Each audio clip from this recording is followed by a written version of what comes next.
Don't eat another scoop of store-bought protein until you've seen what happens when you soak these seeds in the dark for exactly 3 days. I am Jeremiah Byler. You'd never guess it from looking at it, but that little jar of sprouting green on my windowsill holds more complete bioavailable protein than a $12 tub of store-bought powder. I've been setting these jars out every winter for 40 years now. I know the exact sound the seeds make when they're ready, that soft rustle against the glass when the roots start pushing. I know the smell of the rinse water when it's gone too long, and the way the hulls loosen just right on the third morning. That's the secret the English miss. It isn't in the seed at all. It's in the rhythm, the way you tend it, the way you respect it. You can't learn that from a label or a scoop. You have to feel it in your hands. The protein supplement industry, bodybuilding powders, meal replacement shakes, plant based protein isolates, they make billions selling you processed, heated, chemically extracted proteins that lose most of their natural enzymes. They tell you that you need their factory made formula to get enough amino acids to build muscle, to stay healthy, to recover from a hard day's work. But they never mention the old way, the Amish way, where we grow a complete, living protein right on our windowsill for a few pennies a day. And they certainly don't tell you that their powders are often stripped of the very cofactors that make protein usable by your body. They sell you a fraction of the food, and they charge you a king's ransom for it. So let's talk about why that windowsill crop outsmarts their entire industry. The crop I'm talking about is sprouts, specifically sunflower greens and mung bean sprouts, though I'll share a few secrets about lentils and peas too. Now, most folks think sprouts are just a fancy salad topping for city restaurants. That's not what they are. Sprouts are a biological amplifier. When a seed sprouts, it undergoes a transformation that unlocks nutrients that were locked away. That dry, dormant seed contains all the genetic code for a full plant, but it's sleeping. The moment you add water and warmth, it wakes up. And in that awakening, it does something remarkable. It breaks down anti nutrients. You see, the protein in a dry bean or a sunflower seed is partly inaccessible. Your gut can't break it all down because of compounds called phytic acid and enzyme inhibitors. That's the seed's defense mechanism. It doesn't want to be eaten, but when you sprout it, the seed activates phytase, an enzyme that chews up that phytic acid.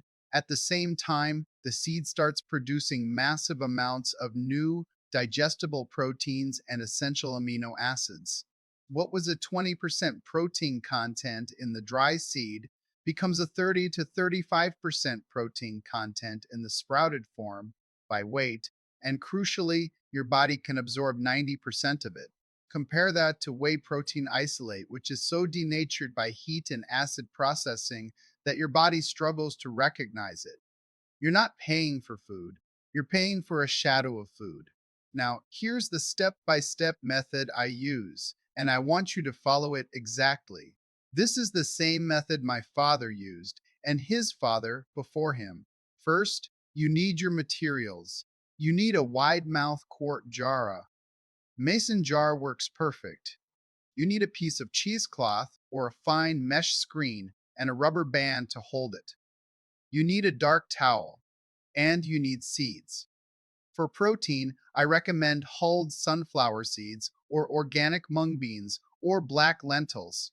Do not use seed meant for planting in fields that's treated with fungicides. You want food grade raw seeds. You can buy a pound of hulled sunflower seeds for about $3 at any bulk food store.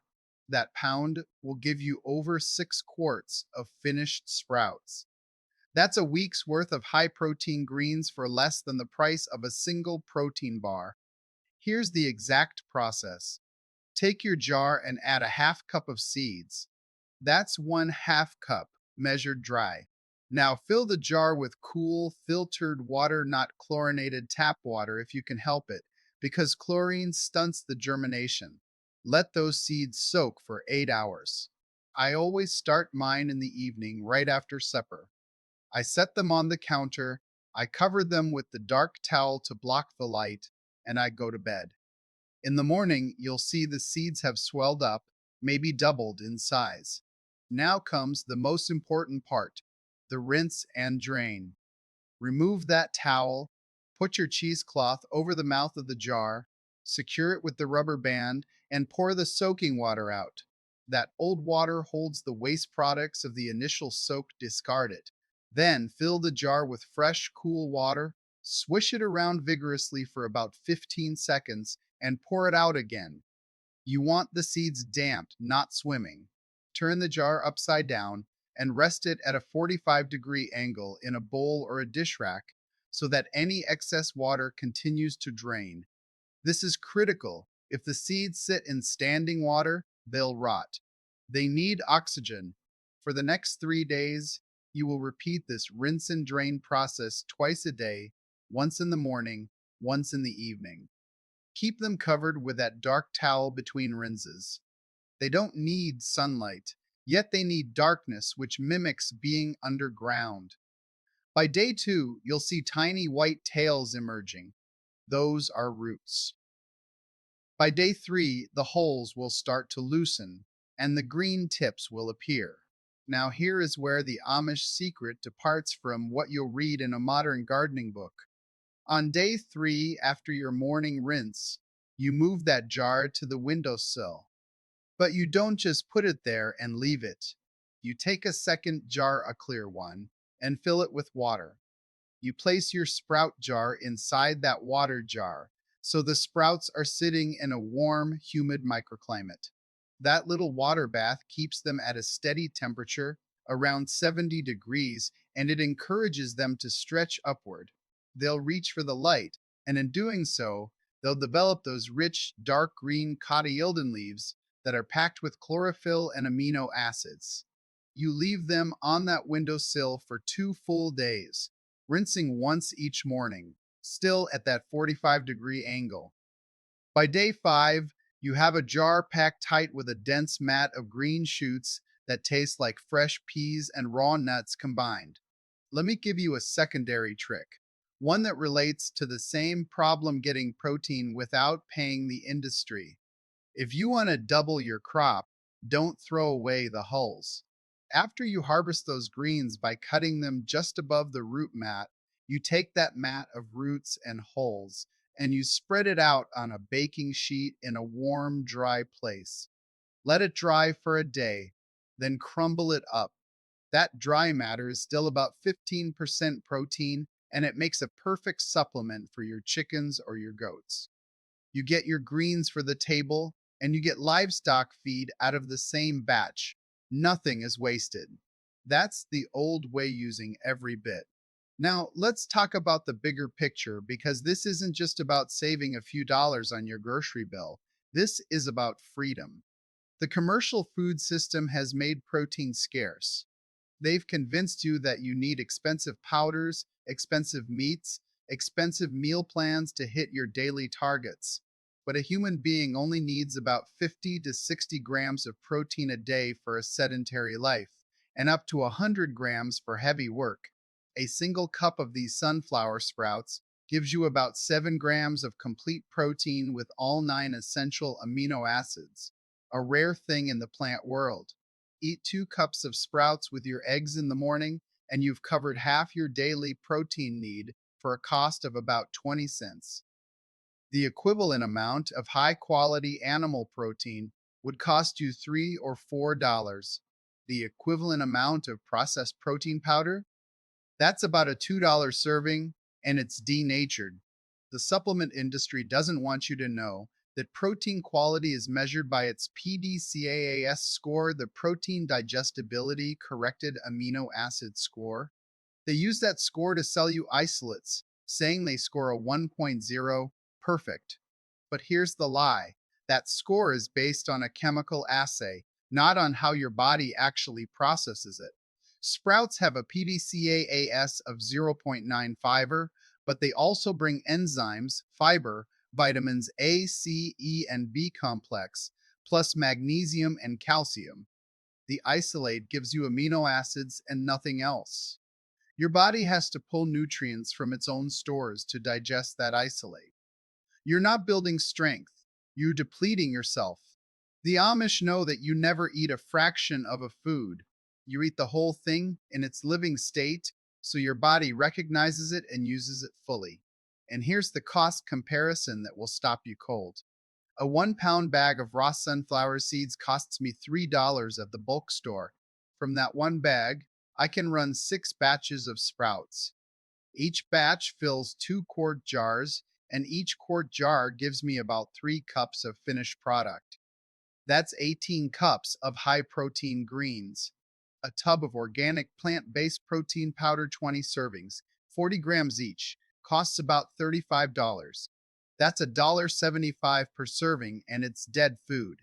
My $3 bag of seeds gives me 18 servings of live, potent protein. That's 16 cents a serving. Even if you factor in the cost of your water and your jar, which you already own, you're still under 20 cents. So, why are people paying 40 times more?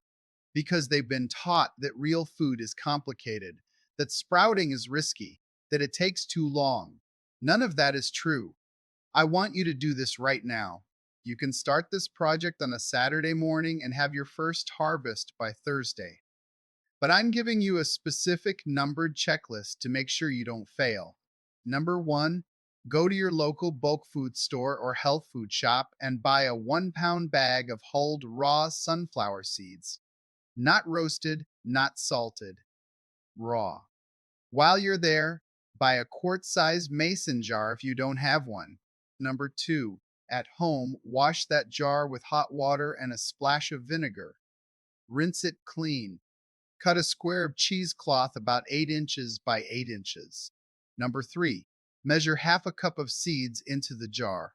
Fill with cool filtered water, cover with a cloth, secure with a rubber band, and cover the whole thing with a dark towel. Leave it on the counter for 8 hours. Number four, drain the soak water. Fill and drain again twice a day, once when you wake up, once when you go to bed. Keep it covered and at an angle. Do not skip a rinse. Number five, after 3 days, when you see tiny white tails, move the jar to a south-facing windowsill. Place it inside a clear bowl or second jar filled with an inch of warm water to give it humidity. Number six, rinse once daily for the next 2 days, always draining completely. Number seven, on the sixth morning, harvest your greens by cutting them with a clean pair of scissors, leaving the root mat intact. Eat them fresh in salads, scrambled with eggs, or blended into a smoothie. That's it. 7 steps, 6 days, less than $5 to start. You'll get more protein, more vitamins, and more satisfaction from that little jar than any tub of powder on the shelf. Now, I'm going to leave you with one more thought before I go.